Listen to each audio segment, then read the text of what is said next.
예, 오늘 본문 말씀 19장 말씀에는 그 전에 미가의 집에서 제사장 레위 사람이 등장을 했는데 오늘도 이 한 레위 사람이 등장을 합니다. 그래서 19장, 20장을 보면 그 당시 사사 시대에 이 레위인들 종교 지도자로 대변되어지는 이 레위인들의 도덕적인 타락, 성적인 타락의 모습에 대해서 그리고 또 이 당시에 이 사회에 얼마나 좀 타락한 모습이 있는가를 드러내는 장면이 오늘 본문에 등장을 합니다.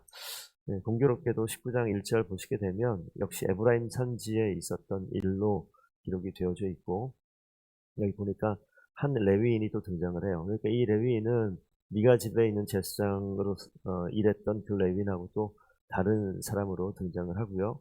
그 레위 사람이 유다 베들레헴에서 첩을 맞이했다라고 등장을 합니다. 그러니까 에브라임 산지에 거주하는 레위인인데 아내가 아닌 첩을 또 자신의 성적인 욕구를 위해서 어, 그 아내로 맞이했나라는 생각을 좀 하게 됩니다. 왜냐하면 이스라엘 민족의 사람들 가운데 첩을 아내 말고 첩을 둔 경우가 물론 있습니다만 이 레위인 같은 경우는 좀 구별되어져야 되는 그 분명한 그런 위치에 있음에도 불구하고 첩을 둔 사건으로 이 장면을 시작을 하고 있어요.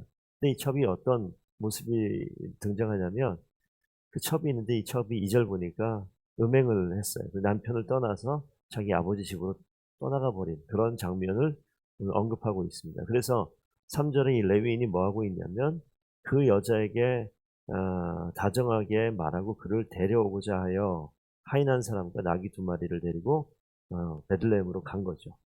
그러니까 이 간 목적이 뭐냐면 이 첩을 다정하게 말하고 그를 데려오고자 하여 읽은 이유가 있는데 그 뒤에 한번 오늘 25절 한번 보시면요. 그 사람이 무리가 듣지 아니하면 이 무리는 이 불량배로 나오는 거고 그 사람은 이제 레위 사람인데 자기의 첩을 붙잡아 그들에게 밖으로 끌어냈다. 이 말이 좀 이상하죠. 자기 여자에게 다정하게 말하고 그를 데려오고자 찾으러 갔는데 이 첩을 자기 위기 상황에 끌어내가지고 문 밖으로 갖다가 내 던졌어요. 그러니까 이게 지금 앞뒤가 맞지 않는 내용 같지 않습니까?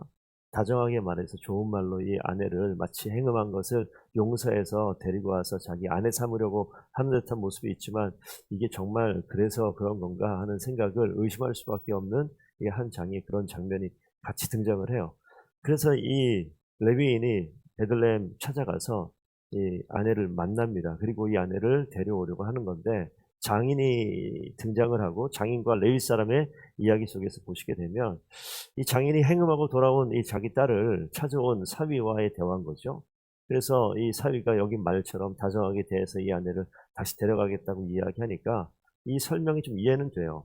이 사위에게 환대를 베풀죠. 하루 이틀 사흘 뭐 끝까지 좀 더 유숙하고 있다 가라고 계속 이야기하면서 계속 붙들고 있는 장면이 나타나고 그런데 마지막 날 그때까지 이제 잊지 아니하고 이 자기의 첩인 이 아내를 데리고 이 사인과 나귀에 함께 몸을 싣고 이제 원래 이 에브라임 산지로 가는 이 장면이 이제 등장을 합니다.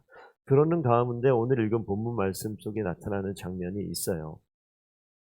어, 그 22절 가기 전에 이들이 지금 그 11절 한번 가시면 그 나귀 2마리와 첩이 함께 이제 여부스에 갈 때 에브라임 산지로 가는 과정 가운데 이제 밤이 되어서 유숙하기 위해서 도시가 등장을 하는데 하나는 여부스고 뒤에 기브아와 라마라는 도시가 등장을 하는데 여부스에 가까이 갔을 때 종이 이야기하죠. 주인에게 우리가 돌이켜 여부스 사람의 성읍에서 유숙합시다라고 이야기합니다. 그랬더니 이 레위 사람이 뭐라고 얘기하냐면 이방 사람 성읍에 들어갈 것이 아니니 기브아로 나아가자라고 이렇게 나오죠. 13절에 기브아나 라마로 가자라고 이야기합니다. 그래서 이 도시 세 곳이 등장하는데 하나는 여부스. 근데 여부스가 여호수아 보시게 되면 가나안 땅을 점령할 때 여부스 족속이 살고 있고 점령하지 못한 땅이에요. 그러니까 아직 이방 민족이 살고 있는데 이 레위 사람이 뭐라고 얘기하냐면 이방인들 있는 곳에 거하지 말고 우리 동족이 있는 기브아나 라마에 유숙하자라고 이야기합니다. 그러니까 이방 민족에 대해서 함께 섞이기를 참 이게 말이 안 되는 행동을 너무 많이 해요. 잠잘 때는 이방인 족속 살지 말자라고 이야기하면서 처분되고 있고요. 이게 지금 이 당시에 있는 이 레위인들로 대표되어지는 종교 지도자들이나 오늘 그 뒤에 우리가 기브아로 들어갔다고 얘기했는데 기브아는 자기의 동족이 있는 곳이라고 얘기했는데 거기 누가 등장합니까? 이 불량배들이 등장을 해요.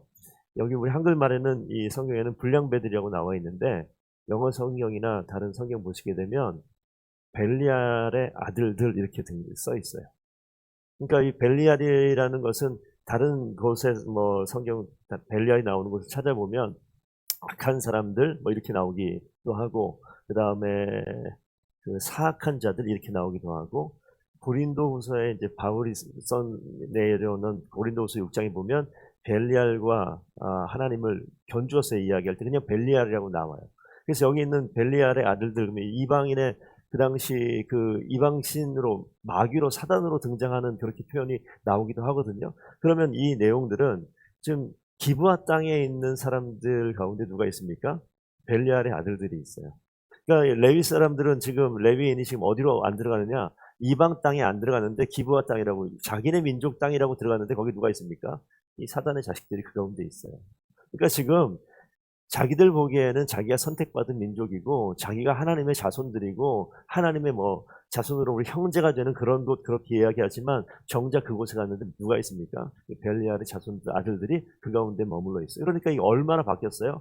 레위인들은 기준이 사라졌고 레위인들은 자신들이 지켜야 될 하나님의 율법을 지키지 못하는 그런 모습으로 전락되어 있고 하나님의 자손이라고 하는 그 아들들이라고 하는 그 사람들은 그들 가운데 뭐가 등장하냐면 물론 노인이 등장해서 노인이 나그네를 대접하는 모습으로 등장을 하는데 이 노인과 함께 거주하는 사람들이 이 불량배들이라고 얘기하는 거예요. 그러니까 이게 딱 섞여져 있는 모습이 그냥 이 사사 시대의 이스라엘 민족의 모습을 고발하고 있는 겁니다.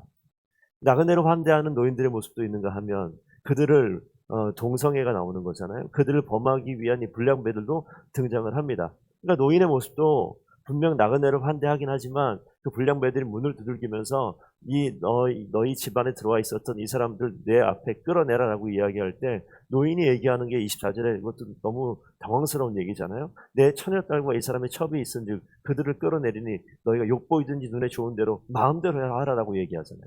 나그네를 대접하고 그들을 섬기는 모습, 그 하나님의 율법에 대로 행동하는 모습인데 그 모습과 함께 뭐가 있습니까? 이 위기 상황에 자기의 처녀딸을 내보내가지고 너희들 마음대로 이 딸을 뭐 욕보이든지 마음대로 하라고 얘기하는 것이 이 노인의 입에서 나오는 말이에요. 이 상황을 지금 어떻게 이해해야 됩니까? 이 사사시대에 이 사회적인, 성적인, 도덕적인 타락된 모습이 그냥 그대로 고발되어져 있는 거예요.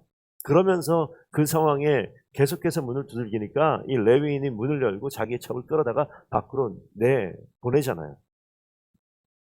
그래서 밤새도록 능욕했다라고 이야기합니다. 학대를 한 거예요. 밤새도록. 돌아가면서 막 그래서 이 여인이 결국은 뒤에 보니까 새벽 민명에 나가보니 문 앞으로 기와에서 죽어있는 장면을 이제 보게 되는 것이죠. 이 죽은 첩의 시체를 싣고 가요. 그리고 29절이죠. 29절에 보면 이 칼은 이 사실 제사 드릴 때 하나님께 제사 드릴 때 쓰는 그 칼인데 이 칼을 가지고 이게 그 아브라함이 이삭을 죽이려고 했던 그 칼과 이 칼을 같은 단어로 쓰고 있단 말이죠. 그러면은 이게 사람을 죽이는데 쓰는 칼이 아닌데 이 자기의 첩을 12덩어리로 잘라는 거예요. 사람을. 그래서 12지파에게 보내는 그런 장면이 나오죠. 자기가 이 정말 어찌 보면 그 첩을 데리고 와서 자기가 같이 머물려고 했는데 이런 너무 당황스러운 상황, 너무 분노할 만한 상황이 있었는데 이 상황에 이것을 온 지파에게 알리는 거죠. 기브아 땅에서 있었던 일들을 드러내는 거예요. 근데 하나님께서 분명히 주신 그런 율법 윗반 하나님의 공의를 저버린 이 기브아 민족에 있는 이 불량배들을 고발하는 것인데 사실 이럴 자격이 있나 싶은 마음은 들어요. 이 레위 사람이 지금 이럴 수는 없는 거잖아요. 자신이 한 행동이 있는데 자신이 한 행동에 대해서 다 저버리고 이 기브아 사람 가운데 있는 이 불량배들이 행한 이 죄악을 공개적으로 민족 전체에게 알려버리는 거잖아요. 이것 때문에 오늘 내일 보겠지만 20장 말씀 보시게 되면 이스라엘 민족 가운데 엄청난 전쟁이 벌어집니다. 한 지파가 다 사라지는 베냐민 지파 가운데 있는 이 기브아 땅이라서 베냐민 지파와 이스라엘 민족 간의 전쟁이 벌어지는 원인을 제공하는 거죠. 그러니까 한 사람이 레위인의 삶에 이 어긋나 있는 삶의 모습으로 인해서 전개되어지는 사건들을 고발하고 있는 거예요. 레위인이 만약 첩을 자기 삶 가운데 들이지 아니하였다면 이 뒤에 스토리는 아무것도 없는 거예요. 첩을 하나 들였고 이 첩이 음행하는 그런 여인이 들어와 있는 거예요. 그러니까 이 사람이 사람을 선택하는 기준도 분명히 잘못됐겠다라는 생각도 들기도 하고, 어쨌든 레위인 한 사람의 잘못된 이 결정과 판단으로 인해서, 그리고 레위인이 그 상황 속에서 이 첩이 집을 나가버렸고 행음했고 떠나갔다면 자신의 모습을 돌아볼 수 있는 기회가 될 수도 있었을 것 같아요. 그런데 어떡합니까? 이 여자를 쫓아서 어디까지 가요? 자기 장인 집까지 가서 그걸 억지로 또 데려오다가 이 벌어지는 사건들. 근데 첩을 어떡합니까? 귀하게 여기지 않아요. 던져 버리지 않습니까? 이런 모습 가운데 지금 이 한 사람 레위인의 타락된 모습과 그와 더불어 나타난 이 이스라엘 민족 가운데 사회적으로, 윤리적, 도덕적으로, 성적으로 타락한 이런 모습들 등장을 하는 겁니다. 소돔과 고모라 땅에 있었던 이 동성애의 그런 문제로 처음 창세기 등장을 하는데, 이 소돔과 고모라 땅은 그냥 이방 땅이었어요. 근데 여기는 어디입니까? 기브아 땅이라고요. 그러니까 이방 땅에 있었던 범죄가 지금 어디 하나님 백성이라고, 너희는 정말 하나님의 뜻대로 이 땅 가운데 가나안 들어가게 되면 너희의 소견에 오른 대로가 아니라 하나님을 왕으로 삼고 그 땅 가운데 그렇게 살라라고 이야기했는데, 정말 자기의 소견대로 오른 대로 살아갔고, 이미 하나님의 백성이라고, 하나님이 주신 땅에 사는 하나님의 백성이라고 얘기하기 전혀 어울리지 않는 모습, 완전히 반대되는 모습으로 소돔과 고모라의 죄악의 모습이 그냥 이 땅 가운데 있는 모습으로 등장을 합니다. 이걸 지금 고발하고 있는 거예요. 우리가 이 말씀을 보시면서 항상 신앙생활하는 가운데 저희가 항상 사사시대와 같은 그러한 삶을 누구라도 살 수 있습니다. 어찌 보면 레위인의 이 모습이 저희들의 이 내면에 보이지 않는 모습하고도 이렇게 함께 겹쳐 보일 수도 있어요. 내 삶을 점검할 때 하나님께서 왜 이 정말 잔인하고 정말 이 음란하고 죄악으로 빠져져 있는 이 모습을 아주 자세하게 왜 성경에 이렇게 기록을 해놨을까? 이 모습은 비단 레위 사람과 이 당시에 있는 이 기브아에 거주했었던 이 사람들의 타락된 모습뿐만이 아니라, 우리도 언제 어느 순간에 어떤 상황과 환경 속에서 우리도 이렇게 이런 모습이 드러날 수 있고, 이런 유혹이 항상 우리 곁에 있으니 깨어서 경성하라고 말씀하시는 하나님의 분명한 경고의 말씀으로 우리가 받아들이게 되어지면, 진짜 이 땅 가운데 살면서 하나님의 뜻 가운데 온전히 거하는 모습이 무엇인지 마음에 새기는 귀한 기회가 될 줄로 믿습니다.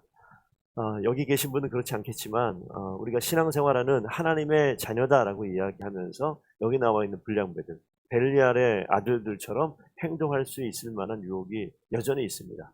오늘 말씀을 통해서 다시 한번 우리의 삶을 돌아보시고, 내 삶 가운데 이런 유혹이, 혹시나 이 설교를 듣는 성도들 가운데 혹시 내가 하나님의 뜻이 아닌 자리에 발을 딛고 있고 그 하나님이 원치 않는 모습 가운데 끌려서 유혹을 끊어내지 못하고 있는 사람이 있다면, 이 말씀을 통해서 내 삶을 돌아보고 하나님께서 원하시는 자리에 다시 한번 온전히 돌아오는 귀한 성도들 되기를 축복드리겠습니다. 우리 함께 기도합니다.